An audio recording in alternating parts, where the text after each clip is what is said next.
ಅವರೇ, ಇವತ್ತು ನಮಗೆ ಬರ್ತಕ್ಕಂಥ ರೋಗಗಳು ಮಣ್ಣಿನಿಂದನೇ ಬರ್ತಾ ಇದೆ. ಹಾಗಾಗಿ ನಾವು ಮಣ್ಣನ್ನ ರಕ್ಷಣೆ ಮಾಡ್ಕೋಬೇಕು ಅನ್ನುವಂಥ ವಿಷಯವನ್ನ ತಾವು ಹೇಳಿದ್ರಿ.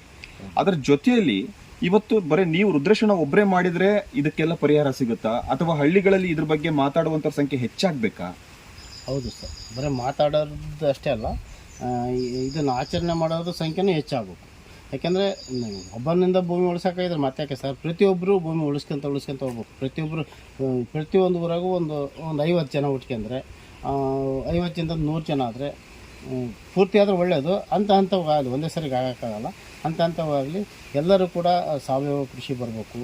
ಎಷ್ಟು ಸಾಧ್ಯನೋ ಅಷ್ಟು ಕೆಮಿಕಲ್ಲು, ಆಮೇಲೆ ರೆಡ್ ಮಾರ್ಕರ್ ಅಂಥವನ್ನು ಯಾವ ರೈತರು ಉಪಯೋಗಿಸ್ಬಾರ್ದು. ಅದರಿಂದ ನಮ್ಮ ಮಕ್ಕಳಿಗೆ ನಾವೇ ರೋಗಕ್ಕೆ ಆಹ್ವಾನ ಕೊಟ್ಟಂಕತೆ ಖಂಡಿತ ಯಾರೂ ಉಪಯೋಗಿಸ್ಬಾರ್ದು. ನೀವು ಹಸಿರು ಇರೋಂಥವನ್ನ ಉಪಯೋಗಿಸಿದ್ರೆ ಒಂದು ಲೆಕ್ಕಕ್ಕೆ ಉತ್ತಮ. ರೆಡ್ ಇರೋಂಥವು ಮಾತ್ರ ಯಾರೂ ಉಪಯೋಗಿಸ್ಬಾರ್ದು. ಕೆಮಿಕಲ್ ಹಾಕೋರು ಕೂಡ ಕೆಮಿಕಲ್ ಹಾಕ್ಲಿದ್ದಾರೆ ಹೆಚ್ಚಿಗೆ ಆಗಲಿ ಅಂತೇಳಿ ನನ್ನ ಮನಸ್ಪೂರ್ವಕವಾಗಿ ಎಲ್ಲರಲ್ಲೇ ಮನವಿ ಮಾಡ್ಕೊತೇನೆ. ಯಾಕೆಂದರೆ ನಾವೇನು 1000 ವರ್ಷ ಬದುಕಲ್ಲ, ನಾವೊಂದು 50-60 ವರ್ಷ 70 ವರ್ಷ ಬದುಕ್ತೇವೆ. ಅಷ್ಟು ಒಳ್ಳೆಯದನ್ನು ನಾವು ಮಾಡಿ ಸತ್ರ ಅಥವಾ ನಮ್ಮನ್ನು ಮುಂದಿನ ಪೀಳಿಗೆಯರು ನಮ್ಮನ್ನು ಹಿಂಬಾಲಿಸ್ತಾರೆ. ನಾವು ನಮ್ಮಂತೆ ಮಾಡಬೇಕು ಅನ್ನೋದು ಅವ್ರಿಗೂ ಹುಟ್ಟುತ್ತೆ. ಒಬ್ಬರು ನೋಡಿ 4 ಜನ ಆಗಬೇಕು ಅನ್ನೋದು ನನ್ನ ಆಸೆ. ಅಂದರೆ ಒಬ್ಬರಿಂದ 50 ಜನ, 50 ಜನದಿಂದ 150 ಜನ ಹಿಂಗಾದ್ರೆ ಒಳ್ಳೆಯದು ಅಂತ ನನ್ನ ಒಂದು